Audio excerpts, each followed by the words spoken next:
High, Bangladesh এমন একটি দেশে পরিণত হয়েছে যারা কখনোই নিজে নিজে চলতে পারে না। তারা সর্বদাই কোনো একটি বড় দেশের সঙ্গে লেগে থাকতে চায়। যেমন পাকিস্তান, কখনো তারা চীনের দিকে, আবার কখনো তারা আমেরিকার দিকে সর্বদাই লেগে থাকে। একা একা তারা চলতে পারে না। আর যখন তাদের আপন কেউ তাদেরকে দূরে সরিয়ে দেয়, তখন রেগে গিয়ে তাদের শত্রু দেশের সঙ্গে মিশে যায়।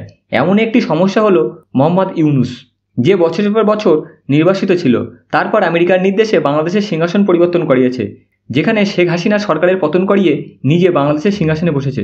আর এখন যার নির্দেশে এই কাজ করা হয়েছিল, সেই আমেরিকাতেই সরকার বদলে গিয়েছে এবং ডোনাল্ড ট্রাম্প আমেরিকার সিংহাসনে বসেছেন, যিনি না বাংলাদেশকে সাহায্য করছেন না সমর্থন করছেন।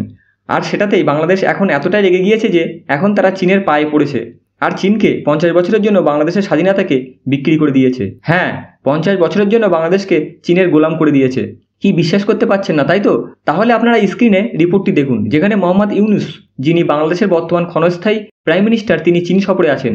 আর তিনি শি জিনপিংয়ের সঙ্গে মিলে বাংলাদেশের মধ্যে উপস্থিত সকল নদীর গতিবাদের মাস্টার প্ল্যান নির্মাণের কাজ চীনের উপর দিয়ে দিয়েছেন। তার মানে এটা মেনে চলুন, আগামী 50 বছর চীন বাংলাদেশের সমস্ত নদীকে নিয়ন্ত্রণ করবে। আর আপনারা যারা জানেন না, বাংলাদেশের নদী হলো বাংলাদেশের জীবন, অর্থাৎ লাইফ লাইন। কারণ যে নদীগুলো বাংলাদেশের উপর দিয়ে বয়ে চলেছে, সেগুলির উপর সমস্ত কৃষিক্ষেত্র নির্ভরশীল। সমস্ত টেক্সটাইল ইন্ডাস্ট্রি সেই নদীর উপর নির্ভর। শুধু তাই নয়, মাছ অর্থাৎ মৎস্য ব্যবসায়ী, যেটার উপর অর্ধেকেরও বেশি বাংলাদেশি এই নদীগুলোর উপর নির্ভর করে থাকে। আর এখন আপনারা ভাবুন, তাদের প্রধান সম্পদ নদী, সেটাকেই 50 বছরের জন্য চীনের হাতে তুলে দিচ্ছে তারা। তাহলে তাদের আর থাকলোটা কি? কিছুই না।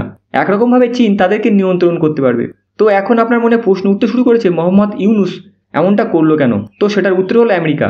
আসলে মোহাম্মদ ইউনূস যখন কিছু মাস আগে বাংলাদেশের হাসিনা সরকারের পতন করে সেখানকার সরকার এসেছিলেন, তখন তিনি আমেরিকা প্রেমী ছিলেন।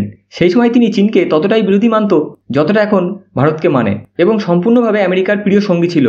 আর এখন যখন আমেরিকা তাদেরকে ধোঁকা দিয়েছে, এমনকি ডোনাল্ড ট্রাম্প প্রকাশ্যে এটাও ঘোষণা করেছে যে তিনি বাংলাদেশকে ভারতের প্রধানমন্ত্রীর হাতে ছেড়ে দিচ্ছেন। আর ভারতের প্রধানমন্ত্রী নরেন্দ্র মোদী বাংলাদেশকে নিয়ে যেটা ইচ্ছে সেটাই করতে পারে। এরপর থেকে মোহাম্মদ ইউনূস সম্পূর্ণভাবে ঘাবড়ে গিয়েছেন। কারণ যখন ডোনাল্ড ট্রাম্প এই ঘোষণা করেছে, তখনই বাংলাদেশের মধ্যে খেলা শুরু হয়ে গিয়েছে, যেখানে প্রদর্শনও শুরু হয়ে গিয়েছে, এমনকি বাংলাদেশের গণনির্বাচন করার দাবিও উঠতে শুরু করেছে। এই জন্যই মোহাম্মদ ইউনূসের মনে হয়েছে এবার নির্বাচন করতেই হবে এবং তার সিংহাসনের রাজত্ব শেষ হয়ে যাবে। এই জন্য আমেরিকা এবং ভারতের প্রভাবকে প্রতিরোধ করতে তাদের শত্রু দেশ চীনের কাছে গিয়ে উঠেছে। কিন্তু চীনও এত তাড়াতাড়ি স্বীকার করবে না, কারণ গত কিছু মাস এই মানুষটি চীনকে খুবই ক্ষতি করেছে, তাদের ছবি নষ্ট করেছে।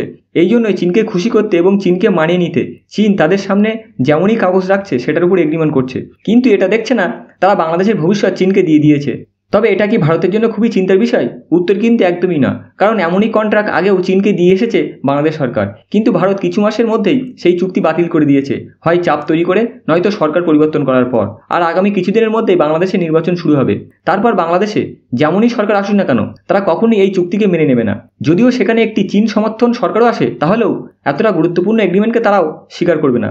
এই জন্যই এই চুক্তিটি বাতিল হবেই, সেটা আপনারা নিশ্চিত মেনে চলুন।